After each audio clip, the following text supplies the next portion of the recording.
Hello and welcome to another episode of Your Retirement Planning Simplified. I am Joe Curry, along with my co-host, as always, Lindsay Wilson. How are you, Lindsay? I'm good, Joe. How are you? I'm great. We're just kind of going to finish up part 2 of retirement risks today. That's right. So anyway, we're kind of on a roll. We've been doing a lot of recording today, so we're fully stocked when we get through all of our client reviews, and our listeners aren't going to go with any empty without weeks. some retirement advice. So as Joe said, we had in our previous episode, part 1, we were looking at some well-known and lesser-known retirement risks, and we thought because there are a good number that we continue on, and that there were some more that were worth discussion. And looking at these retirement risks helps you also get clear on your, it can also help you get clear on your identity beyond work, your values, your purpose and priorities, and to make a good plan going forward, and to be as aware as possible. But so jumping into the retirement risks, I thought the first one we could start with was overspending early in retirement. Sure, yeah. So we talked about underestimating retirement expenses. So overspending early in retirement is kind of the same thing. And it's people early in retirement, they have all these ideas of things they want to do, right? Want to travel, want to do these renos, whatever it is. There's a lot of different things depending on the person. So it's just important to kind of do we've talked about dress rehearsal before retirement, right? So getting clear on those expected cash flow expenses, and then doing a dry run for a year ahead just to make sure it all works out the way you expect. And then being realistic about how much you can spend. So that's where it comes back to having a plan, right? Like we like to use our guardrails. So spending should be within those guardrails, for example. And, at the end of the day, spending does generally go down over time in retirement, which is one of the reasons we like the guardrails also, because if we are spending more, the guardrails allow us to spend more, but it also tells us when we need to kind of cut back, right? So, we can do more travel. We can do more of those exciting things early on in retirement. And then later on in our, later 70s or into our 80s, where we might still have our health, but we're just not quite as energetic and out doing as much. So we're probably not spending as much. That kind of all works there, right? So I'm not saying you're not going to spend more money early on in retirement, but you also want to have a plan for how you know if you're spending too much. Now, this is touching on something we did cover a couple of episodes ago with a sequence of inflation risk, but how about ignoring inflation? Yeah, so this is pretty common when people are using retirement calculators online. Is they're just plugging in what I think my rate of return is going to be, how long am I going to live? Those are kind of the two main things, and figuring out how much can I spend, right? But inflation can have a huge impact. And we did that whole episode on the sequence of inflation. But the main thing is, for about a decade, it looked like low inflation was just normal, right? And a lot of people didn't plan for it. And that kind of was the norm, or at least planned pretty minimally for it. But we've seen in the last year and a half that inflation can be significant. And it's not something to dismiss when it comes to a retirement planning. Now, this is, I think, where we're moving into maybe more of the holistic retirement planning part, but how about, and this is something we've covered with Scott Armstrong and Tammy Vigu, and a number of people actually, about not staying active and socially engaged in retirement. Yeah, we actually also just had Jen and Sarah on from Alzheimer's Society not too long ago, and they were talking about some of the importance of this as well. So, there's a lot of data and research that kind of shows that retirees who are not social and are not engaged, they have shorter lifespans, they have, they're more likely to get depression. And so there's a lot of downsides to not staying engaged. So other things also I thought maybe I'd mention here is we have a good friend of ours who has the Ear Depot. And so he's talked to me a lot about the research around hearing loss too. So that's one thing that actually causes a lot of retirees to disengage from their family and conversations and friends because they're not hearing well and they feel like they can't really participate in the conversations. And then all of a sudden, like I said, they're disengaged, they're not socially active. And then, they're running into all these other issues. Also, another one being dementia is, often related to hearing loss. So that's one. Not staying out and active, really affects our mobility. And so I think we've talked about, we might even did an episode on Outlive, the book by Dr. Peter Attia.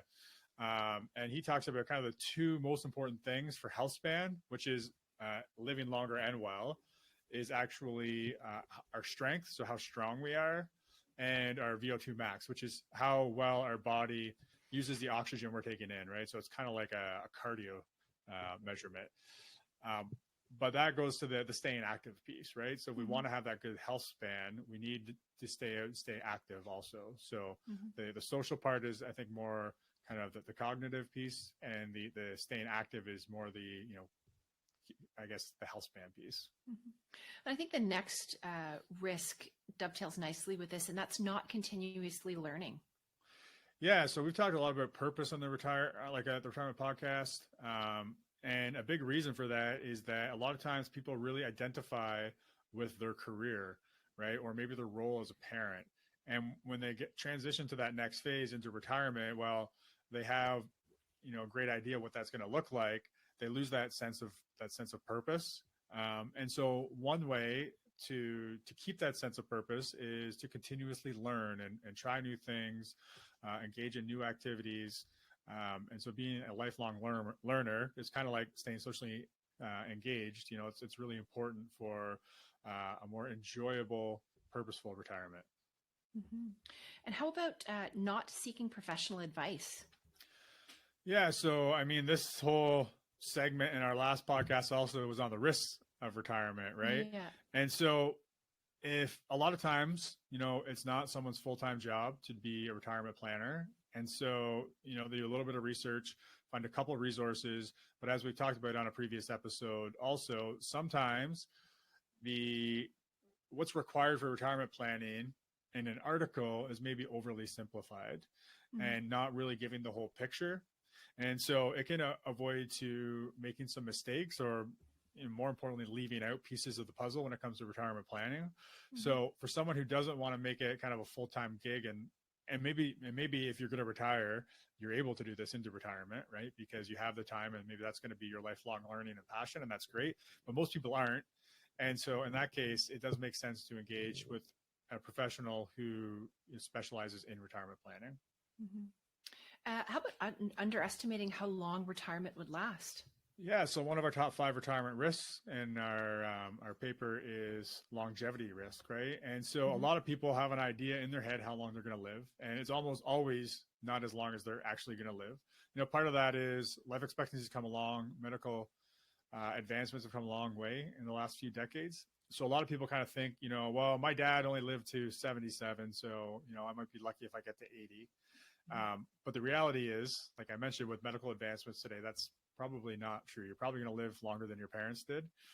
I can't remember the exact numbers, but a healthy 65-year-old couple, I think it's over 50% chance one of them's living to age 95. I think I could be a little bit off on that, but I think we're pretty close. So at the end of the day, people are living longer than they expect to. So you need to plan for that. And that's, again, one of the things that I've harped on a lot on this podcast, is why we don't want to just guess how long we're going to live and plug that into a calculator for our retirement plan. And how about overlooking the impact of debt? Yeah. So it's not necessarily the end of the world taking debt into retirement, but one of the problems is, which we've really seen in the last year, is that it's really hard to predict what interest rates are going to do. And so we've had a really long time of low interest rate environment. So, since 2008-9. And then all of a sudden, the Bank of Canada has increased interest rates 10 times in the last year. And so that is not easy to predict. So if you retired a couple of years ago, there's no way you're going to plan on that happening. So all of a sudden, if you're carrying a mortgage into retirement, you're renewing that mortgage at these higher interest rates, you're going to see a significant difference in what those debt servicing payments are, right? So we just want to be cognizant that whatever our mortgage payment is, for example, that we take into retirement, is not necessarily the mortgage payment we're going to have forever, because interest rates will change and we'll have to adapt. And now, how about not having an emergency fund? Yeah, so whether it's an emergency fund or another way to access funds in the case of an emergency or something unexpected coming up, it's okay one way or the other. But so we could do that in high interest savings. So a lot of people, we call it with clients sleep at night money. So a lot of them just want to have something in their bank account so that they can sleep at night and they know that if something unexpected comes and they need money fast, they can grab it. It's there.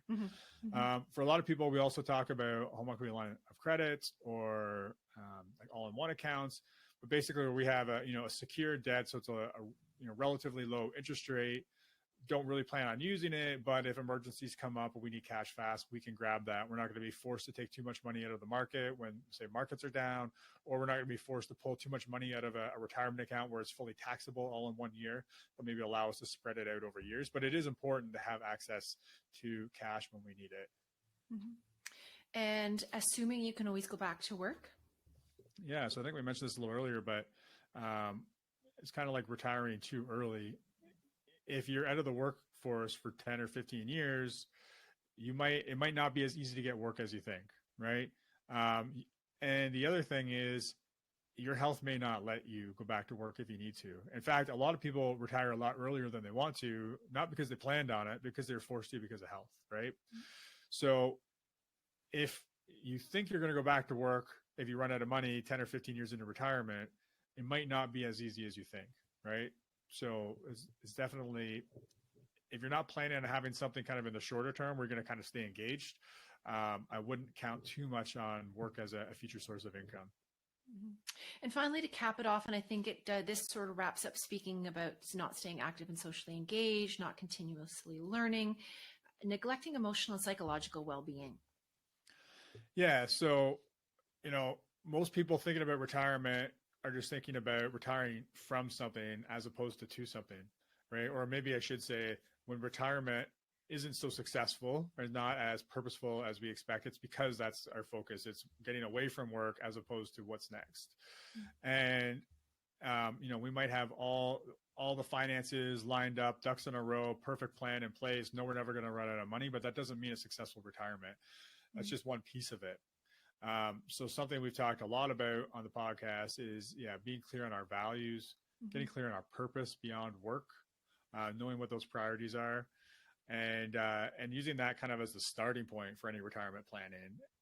Once we figure that out, then we can worry about the numbers, right? So our retirement navigator, retirementplanningsimplified.ca, I mean, that's a great resource as a starting point. I also highly recommend Benjamin Hardy's book, Be Your Future Self Now. That gives you some other perspective into that. But anyway, it's just as important to be thinking about that side of the coin, so to speak, as it is thinking about the other side of the coin, which is all the financial aspects. Because there's a lot of people, we all have stories of someone we know who was, died fairly shortly after retiring or was kind of depressed, socially disengaged after they retired, all that kind of stuff. And we don't want that to be you. So you want to make sure that you're planning for that along with your finances in retirement. Great. Any final parting thoughts? No, I think that's it for today, Lindsay. I mean, we touched on a lot of different things in the last two episodes, and hopefully that kind of helps people get a bit of an idea of all the things they need to be thinking about in retirement, right? And it can be a little bit overwhelming, partly why we broke it into two episodes, but also partly why we have a job too, Lindsay, is because it's not as simple as we might want it to be. Absolutely. Great. Well, thank you, Joe. Thank you, Lindsay.